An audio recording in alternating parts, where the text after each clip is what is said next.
안녕하세요. 이번 시간은 중국 전근대사의 마지막 명나라와 청나라에 대해서 같이 보도록 하겠습니다.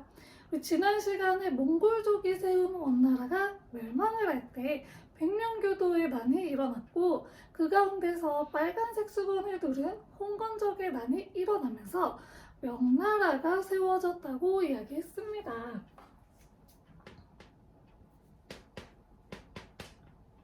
이 명나라를 세운 사람이 홍건적의 이제 한 사람이었던 주원장이라고 하는 사람인데요. 이 주원장이 이 명나라의 황제로 오르게 됩니다.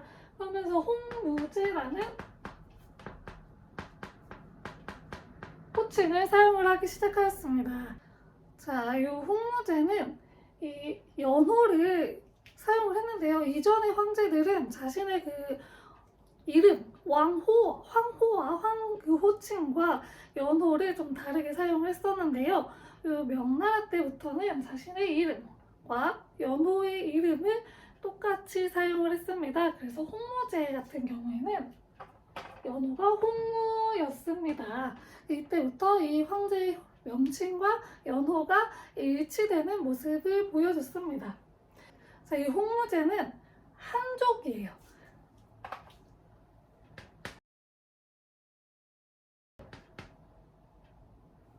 이전에 원나라는 그 몽골족이었잖아요.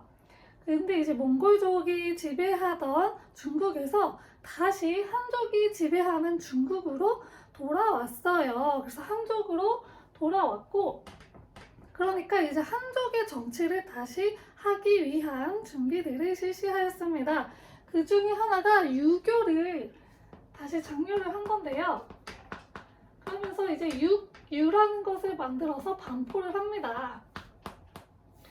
이건 이제 향촌 질서를 잡기 위해서 만들었던 것입니다. 그리고 이제 이 명나라, 나라를 다스리기 위한 여러 가지 정책을 실시를 해요.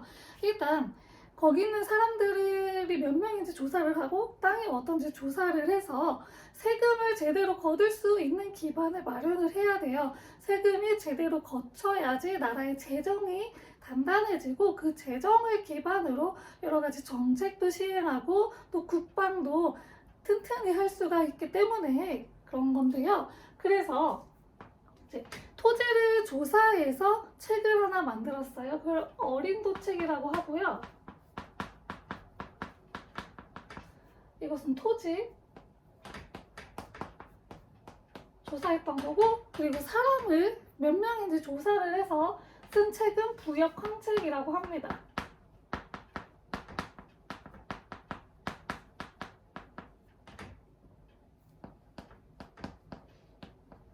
이런 것도 만들어요. 어린도책은 왜 어린도책이냐 하면 어린이 물고기 비늘이라는 뜻이에요. 그래서 땅의 모양을 이제 여기다가 땅의 모양을 이렇게 그려 넣는데 약간 이런 식으로 그려 넣었대요. 이게 물고기 비늘처럼 생겨가지고 어린도책이라고 하는 이름이 붙었다고 합니다. 자, 그리고 지방을 또 어떻게 다스렸냐, 이갑제라는 것을 실시를 했는데요. 이것은 지방에서 그 향촌에 살고 있는 사람들끼리 자체적으로 그 향촌을 통제하는 역할을 했어요. 그래서 뭐 여기서 세금도 걷게 하고 이런 거예요. 집을 몇 호씩 이렇게 묶어서 만든 거예요. 이게 이갑제라고 합니다. 그리고 기존에 있던 중앙정치기구인 중서성도 이제 폐지를 해서 황제가 이제 직접 일을 중수성을 거치지 않고 직접 실무를 할 수 있도록 해서 황제권도 강화를 했어요. 근데 이 홍무제 같은 경우에는 귀족 출신이 아니고 반란군 출신이에요. 그냥 일반 농민 출신이어서 자신의 그런 신분에 대한 콤플렉스가 좀 있었대요. 그래서 그런 자신을 낮추는 단어를 사용하는 그런 그 중국의 한자 있잖아요. 한자들 중에서 자신의 그런 천한 신분을 좀 드러내는 듯한 그런 글자를 사용하지 못하도록 하는 문자의 옥 이런 것도 실시를 했고요. 그리고 이 당시에 자신의 권력을 강화하기 위해서 자신의 주변에 있던 그런 공신들을 좀 제거하는 일을 했어요. 그게 이제 호유용의 옥이라는 그런데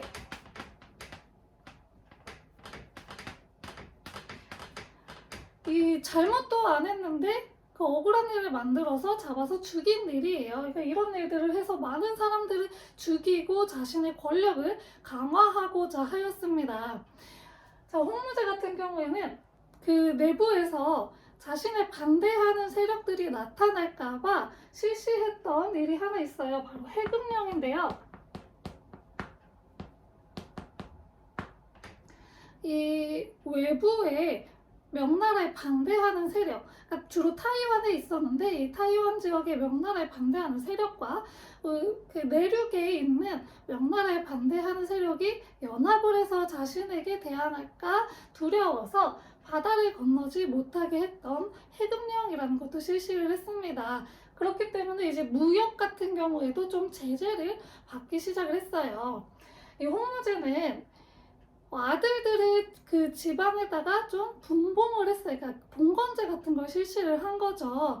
그렇게 했었는데 이제 건문제가 어린 나이에 황제가 되었는데 그걸 못마땅하게 여겼던 한 사람이 등장을 해요.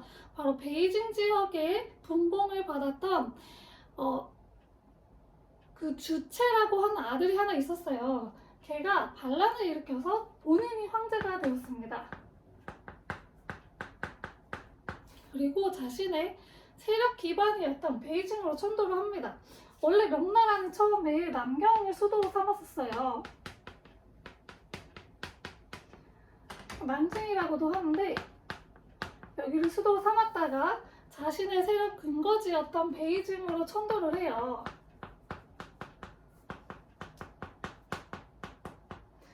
왜냐하면 여기에 계속 있으면 얘는 여기서 지금 반란을 일으켜서 황제를 죽인 다음에 자기가 황제가 됐잖아요. 그러니까 여기는 자기 세력 근거지가 아니에요. 여기 있으면 자신의 목숨도 어떻게 될지 몰라요. 그래서 자신의 세력 근거지, 자신을 보호해줄 수 있는 곳으로 천도를 했고요. 그리고 이곳을 천도를 함으로써 북쪽에 아직 몽골족이 좀 남아 있었거든요. 그 몽골족에도 대비를 할 수 있었습니다. 근데 영락제는 이 건문제를 죽이고 황제가 되는 과정에서 누구의 도움을 받았냐 하면 환관의 도움을 받았어요. 환관은 이제 그 궁에서 시중을 들던 사람들을 말하는데 이 환관의 도움을 받아서 환관들이 이때부터 점차 세력을 키워나가게 되는 계기가 되었어요. 이 중국의 역사를 보면은 당나라도 그랬고 한나라도 그랬고 이 환관이 설쳐되는 바람에 조정이 굉장히 혼란스러워져서 나라가 멸망에 이르게 되었잖아요. 그래서 홍무제는 그것을 우려해서 환관들에게 글도 가르치지 않고 환관들을 굉장히 이렇게 누르는 정책을 했었어요. 근데 영락제는 환관의 도움을 받았잖아요. 그래서 어쩔 수 없이 환관을 좀 대우를 해줬어야 됐어요. 그래서 환관의 기구였던 동창이라는 것을 설치를 해서 환관들이 세력을 떨칠 수 있도록 했고 이 환관이 군대도 지휘를 할 수 있게 되었습니다. 그렇게 세력을 좀 넓혀갔어요. 영락제는요, 자신이 이제 반란을 일으켰기 때문에 그 불만들을 좀 외부로 관심을 돌릴 필요가 있었어요. 그래서 실시했던 게 정하라는 사람을 해외에 원정을 보내요. 해외 여러 아프리카까지 갔대요. 그래서 그 원정을 보내서 중국하고 조공, 책공 관계를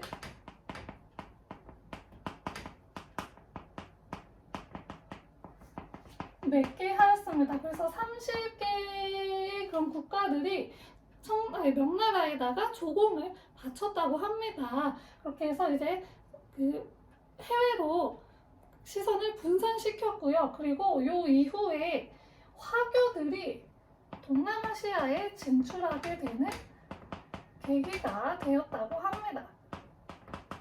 그 해외에 정화에 원정을 나갈 때 배가 굉장히 큰 배가 갔대요.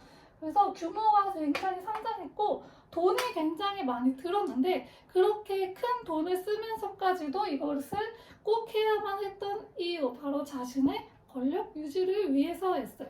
그러니까 자기가 반란을 일으켰는데 그 그거에 대한 약간 정당성, 명분 이런 게 필요하잖아요. 그러니까 자기가 그만큼 강한 황제라는 것을 보여줘야 돼요.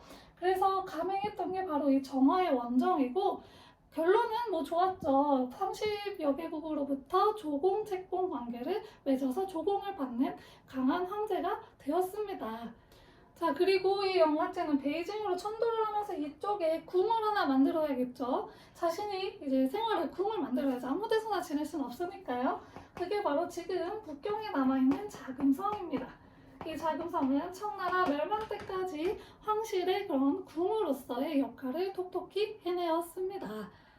이후 명나라에는 북로남해라고 하는 상황이 펼쳐져요.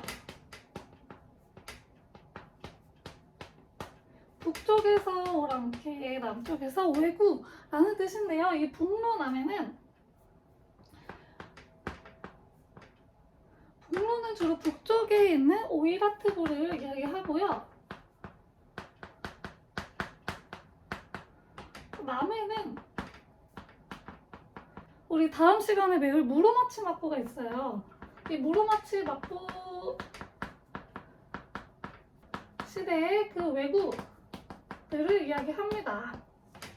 해금령을 실시를 하면서 무역을 통제를 하다 보니까 정상적인 방법으로 무역을 하기가 힘들어져서 왜구들이 이제 생겨나게 된 거예요. 이제 북로남해가 설치 시작을 하는데요. 그래서 이 오이라트부 같은 경우에는 영종이라고 하는 이제 황제가 당시 신하의 얘기를 듣고서 오이라트부를 치러 가는데 직접 가요. 그러니까 직접 안 가려고 했어요. 왜냐하면 황제가 죽게 되면 나라에 그런 위험이 생기잖아요. 직접 안 가려고 했는데 당시에 신하가 직접 가시는 게 좋겠습니다 해서 영종이 직접 갔다가 인질로 잡혀요. 그게 토목부의 변이라는 건데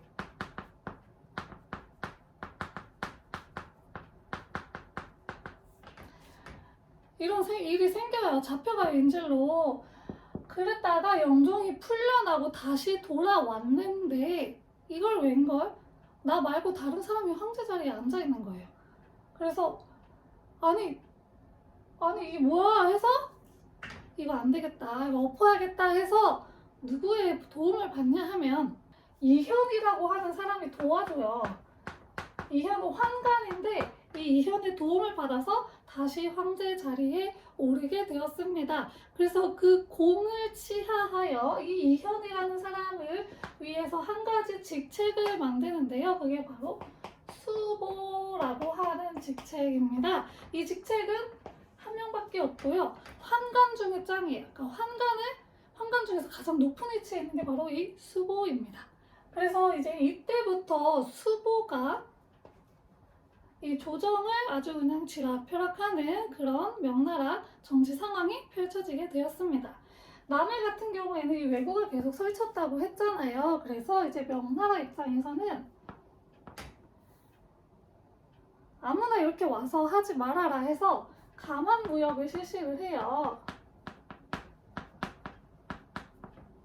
감합무역은 감합이라는 것을 소지한 사람만 중국에 들어와서 무역을 할 수 있다라고 이야기했던 거예요. 그래서 이제 무로마치 막부 시대에서는 이 명나라하고는 감합무역을 실시를 하게 되었습니다.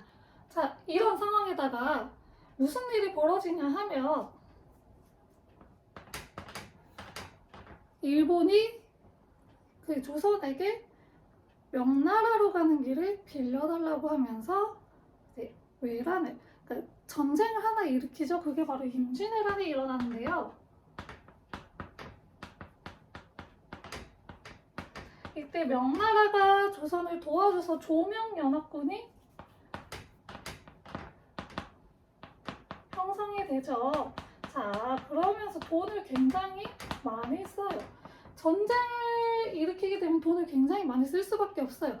거기에다가 명나라 자체 내에서도 반란이 또 막 일어나요. 보바이에나 파주 양양롱에나 막 이런 반란을 일으키면서 돈을 굉장히 많이 쓰게 돼요. 그래서 명나라의 재정이 바닥날 즈음에 한 사람이 등장을 하게 되었습니다. 바로 장거정이라는 사람이 등장을 해요.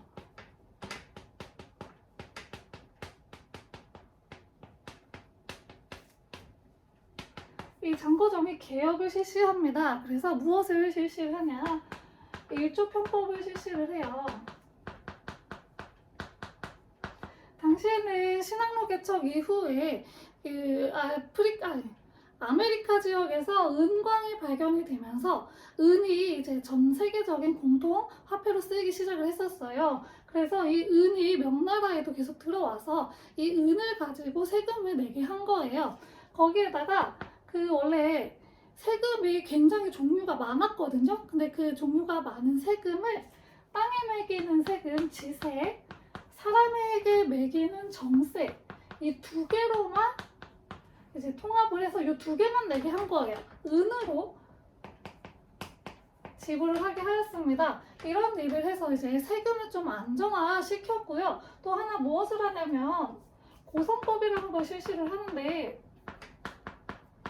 이거는 이제 지방의 관리들 있잖아요. 이 관리들에게 그 일정 기간 동안 했던 일들을 정리를 해서 중앙으로 보내게 해요. 그러면 이것을 보고서 평가를 한 다음에 이 관리를 승진시킬지 말 것인지 결정을 하는 거예요. 그래서 그 지방의 관리들을 통제를 해서 세금을 제대로 걷게 하고 이런 일을 한 거죠. 그래서 좀 재정을 안정시키려고 했는데, 이 장거정 같은 경우에는 장거정도 수보였거든요. 아까 이현이 수보라는 직책을 받았다고 했잖아요. 그래서 그 이후에 수보가 계속 이어져 내려왔는데 장거정이 바로 이 수보였어요. 그래서 장거정은 굉장히 큰 권력을 누렸다고 해요. 그래서 자신이 막 진짜 무슨 하늘 아래에 막 1인자인 것 마냥 행동을 해서 반대파도 좀 많고 했다고 해요. 그래서 이 개혁이 끝까지 이어지지는 못했다고 합니다. 자, 이러한 상황에서 이제 장거정이 개혁을 했지만 그게 막 크게 계속 이어지지는 못해서 나라의 재정이 조금 좋아지진 않았어요. 이런 상황에서 명나라가 이제 서서히 멸망의 길로 빠져들게 되었습니다. 당시에 북쪽에서 누가 성장을 하고 있었냐? 여진족이 성장을 하고 있었어요.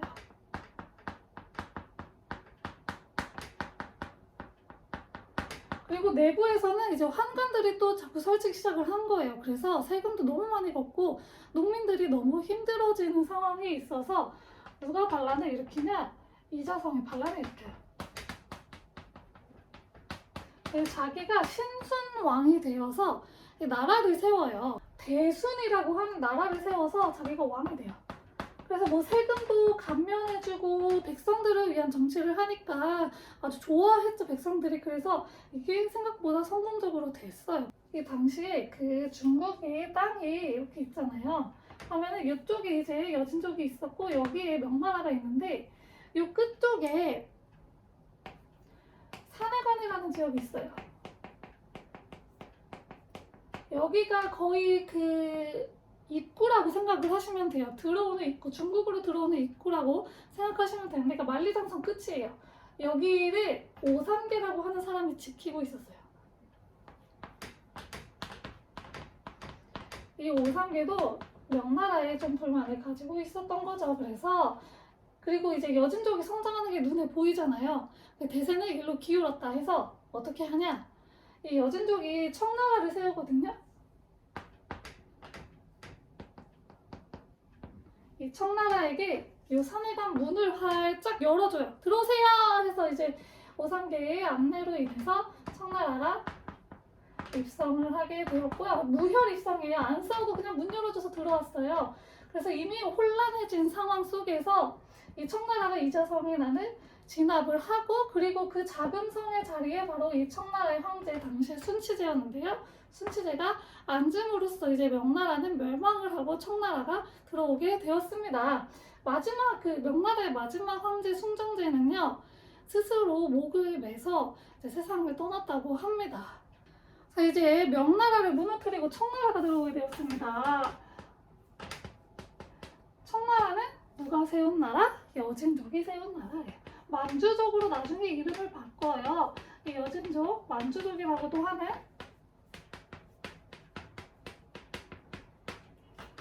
민족이 이제 다시 한족의 나라를 뒤엎고 다시 북방 유목민족이 중국을 다스리게 되었어요. 자, 중국 역사상 북방 유목민족이 중국을 다스렸던 나라가 세 나라가 있습니다. 첫 번째는 선비족이 다스렸던 부위가 있었고요. 두 번째는 몽골족이 다스렸던 원이 있었고요. 세 번째는 바로 이 여진족, 만주족이 다스렸던 청이 있습니다. 이 세 나라가 바로 중국을 통치했던 북방 유목민족들입니다. 그래서 청나라가 다시 들어오면서 이제 다시 중국 한족이 아닌 북방 유목민족에 의해서 다스려지게 되었습니다. 자, 여진족은 우리 어디서 한번 들어봤을 거예요. 바로 송나라와 정보광조 했을 때 여진족이 나왔었는데요. 그때 여진족이 금나라를 세웠다고 했었어요.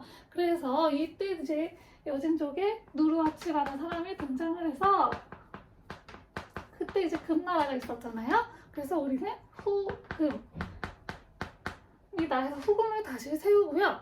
그리고 팔기제라는 것을 정비를 합니다. 팔기제는 이 만주족의 대표적인 그런 건데요. 8개의 깃발이라는 소리예요. 그래서 부족들마다 상징적인 깃발이 하나씩 있어서 그걸 이제 부족이 모인 거죠. 그거를 팔기제라고 해서 이것을 정비를 해서 부족을 좀 정리를 한 거죠. 이런 일을 했고요. 요 다음 홍타이지는요.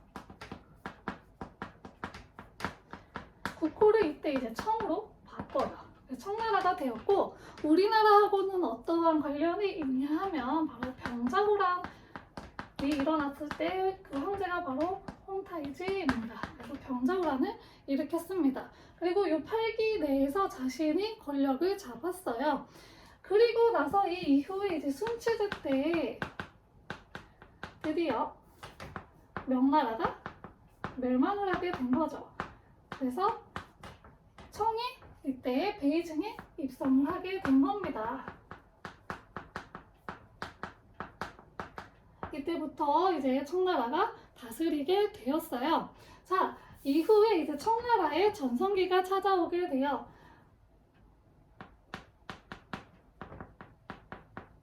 강희제, 옹정제,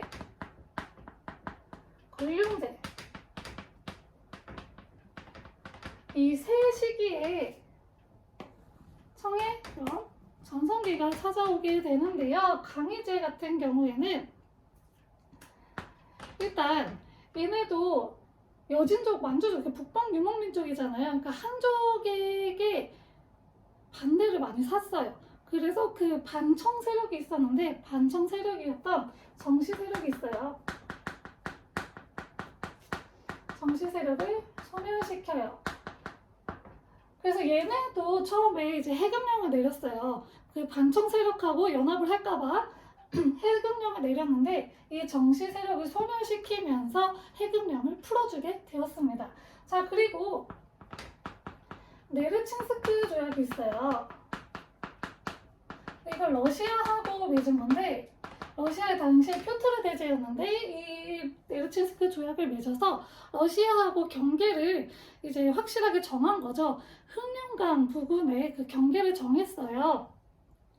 이 러시아가 계속 이제 막 더 내려오려고 하니까 그걸 못 내려오게 막은 거예요.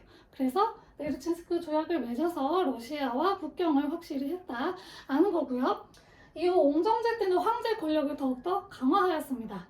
무엇을 설치하냐? 분기철하는 것을 설치를 해서 여기서 이제 왕이 직접 사무를 처리를 하면서 황제권을 더 강화를 했고요. 자, 그리고 옹정제 때는 지정은제라는 걸 실시를 해요. 그러니까 은으로 세금을 내는 건 똑같은데 어디에서만 걷냐? 아까 명나라하고는 다르게 지세, 토지에서만 걷어요. 그러니까 사람의 인원수에 따라서 걷는 건 없애고 땅에 의해서, 땅을 얼마나 가지고 있느냐에 의해서만 걷게 되었어요. 왜냐하면 사람 인원수대로 걷으려고 하니까 우리 집은 원래 5명인데 우리 3명밖에 안 산다고 거짓말을 하는 경우가 너무 많아져서 인구 조사가 제대로 안 되는 거예요. 그래서 인구에 대해서 매기는 세금은 없애버리고 오로지 땅에서만 걷게 하는 지정은제를 실시를 하였습니다. 자, 그리고 이 옹정제 때는 캬르타 조약이라는 것을 맺는데요. 이건 이제 몽골하고의 그런 경계선을 확실히 했던 조약입니다. 이런 조약을 맺어요. 이전까지 그 중국사를 통틀어서 봤을 때도 다음 황제가 누가 되느냐에 대해서 굉장히 그 권력 다툼이 심했어요. 그래서 서로 독살하고 암살하고 좀 그 피비린내 나는 일들이 일어나니까 옹정제가 그러지 말라고 해서 자신이 마음에 담아둔 사람을 황태자로 이제 임명을 하기 위해서 적어놔요. 그러면 이거를 이제 그 자금성에 그 현판 뒤에다가 숨겨놔요. 그리고 이걸 언제 이제 이야기하냐? 자신이 죽은 다음에 이것을 꺼내서 봐서 그 사람을 황제로 임명해라 라고 한 거예요. 이것을 황태자 밀건법이라고 해요. 그래서 이제 자신의 아들들이 서로 황제가 되기 위해서 싸우는 것을 막기 위해서 이런 황태자 밀건법이라는 제도도 만들었습니다. 자, 마지막 권룡제인데요. 권룡제에서는 이제 드디어 청나라가 최대의 영토를 차지를 하게 되었습니다. 이 권룡제는 이 강희제가 굉장히 오랫동안 황제를 했어요. 그래서 자기 할아버지보다 오래 하기 싫다고 할아버지가 그 황제를 그만뒀을 때, 그러니까 돌아가셨을 때 나이가 자기가 되잖아요. 그 전에 자신은 은퇴를 해요. 그리고 나서 일을 안 하면 되는데 자기가 상황이 되어가지고 오히려 뒤에서 약간 비선실세처럼 이렇게 조종을 했다고 합니다. 아무튼 권룡제는 그런 사람이고, 이 권룡제는 이때는 이제 서양 세력들이 서서히 청나라에 들어오기 시작을 했어요. 그래서 이 서양 세력들하고 또 중국 내부의 반청 세력이 연합할 것을 우려해서 또 다시 무역에 제한을 두었습니다. 광동 지역으로 무역에 제한을 둬서 광동무역체제라고 하는데요. 나중에 아편전쟁이 일어나게 되는 한 원인이 되기도 합니다. 이런 일들이 이제 권룡제가 실시를 하였습니다. 이 명청시대에는 송나라 때부터 계속 이어진 과거제도로 인해서 등장하게 된 계층이 하나 있어요. 바로 신사층인데요. 이 과거제를 실시를 해서 중앙에서 일할 관료를 뽑았잖아요. 근데 이 자리의 수는 한정이 돼 있고 이 시험에 합격한 사람은 너무 많아지는 거예요. 그래서 이 사람들이 이제 못 가잖아요. 중앙에 진출을 못해서 지방에서 자신의 이제 그 자식이가 있었던 그 지방에서 세력을 만들어서 그 지방 사람들을 이제 좀 다스렸죠. 그것을 이제 그 사람들을 신사층이라고 하는데요. 이 명청시대에 등장을 해요. 이 청나라 같은 경우에는 이 신사층을 좀 회유를 해야 됐어요. 왜냐하면 신사층이 지방에서 엄청난 영향력을 가지고 있었기 때문에 회유를 해야 됐고, 이 신사층 같은 경우에도 이제 명나라가 멸망을 하고 자신의 세력 기반이 흔들리게 생겼어요. 그래서 자신의 그런 세력을 유지를 하기 위해서 청나라에 적극 협조를 했다고 합니다. 그렇게 했고, 이제 청나라에서는 이 신사층을 회유도 하고, 근데 너무 잘해주면 또 기어오르잖아요. 그래서 억압도 했어요. 회유책은 아까 이제 관직을 개방시켜준 거, 그리고 지방에서 세력을 인정해준 거, 조세도 걷고 이런 것들이 있었거든요. 군대도 면제시켜주고 이런 것들을 이제 했고요. 억압책으로는 문자의 옥이라는 것을 실시를 해서 청나라에 반대하는 글자 사용하지 말아라 라고 했고, 북방 유목민족들의 특징이 변발이거든요. 머리를 싹 밀고 일정 머리카락만 남겨서 따가지고 한 게 있어요. 이 변발을 강요했습니다. 그리고 청나라 그 오랑캐식 복장인 호복을 입도록 하였습니다. 이런 것들을 해서 회유책과 억압책을 같이 사용을 했어요. 그래서 이 시대에는 신사층이 이렇게 등장을 하게 되었고요. 명청시대에 새롭게 등장한 학문이 있어요. 일단 명나라에는 양명학이라는 게 등장을 해요. 양명학은 남송시대에 만들어진 그 성리학에 좀 반대하는 입장에서 나왔는데요. 왕수인이라는 사람이 정리를 했고요. 지행합의를 주장하였습니다. 아는 것과 행동하는 것이 일치해야 된다. 내가 이것을 해야 된다, 하지 말아야 된다, 머리로는 알고 있지만 그거를 실천하지 않는 거는 아무 소용이 없다. 내가 길거리 쓰레기를 버리는 거를 안 되는 걸 알고 있지만 쓰레기를 버려요. 그거는 모르는 거예요. 그래서 지혜나빌은 내가 쓰레기를 길가에 버리는 걸 모르고 알고 있다, 버리면 안 된다는 거 알고 있다라고 하면 그걸 실천을 해야 된다. 절대 길에 쓰레기를 버리지 말아야 된다. 이게 지혜나빌이고요. 그리고 신증리라는 것을 이야기해요. 조금 어려운 개념인데 내 마음이 그냥 하늘의 이치다 라고 하는 거예요. 뭐 이런 것들을 주장을 했고요. 청나라 시대에는 어떤 학문이 등장을 하냐면 고증학이 등장을 해요. 기존에 양명학도 그렇고 이제 성리학도 그렇고 비판할 점이 많다 해서 등장한 거고, 그리고 아까 문자 애혹 실시했잖아요. 그래서 못 쓰는 글자들이 많아지고 이러면서 좀 새로운 학문을 발전시키기가 어려워졌어요. 그래서 기존에 있는 것들을 고증하는, 이게 맞는지 틀린지 확인해보는 고증학이 발전을 하게 된 거고요. 또 하나 공양학이 등장을 합니다. 공양학은 약간 실제 우리 생활에서 필요한, 조선시대로 따지면 실학하고 비슷한 그런 주류라고 보시면 돼요. 그 실제 생활에서 필요한 것들을 연구하는 학문이 바로 공양학입니다. 이런 것들이 이제 발전을 하기 시작하였습니다. 그리고 이 시기에는 서양 세력이 이제 막 신학을 개척하고 했다고 했잖아요. 그래서 새로운 장르들이 들어오게 되고요. 옥수수라든지 감자 이런 것들이 들어오게 되어요. 그리고 청나라 같은 경우에는 아까 광동 무역 체제를 했잖아요. 광동으로 그거를 무역항을 정해 놓기도 하고, 그리고 공행이라는 사람을 만들어서 오로지 이 공행을 통해서만 외부 사람들이 무역을 할 수 있도록 하였습니다. 그래서 서양 세력들이 이거에 불만을 갖고 이제 아편 전쟁이 나중에 일어나게 되는 것입니다. 자, 여기까지 중국 정근대사 마지막 명청시대 살펴봤어요.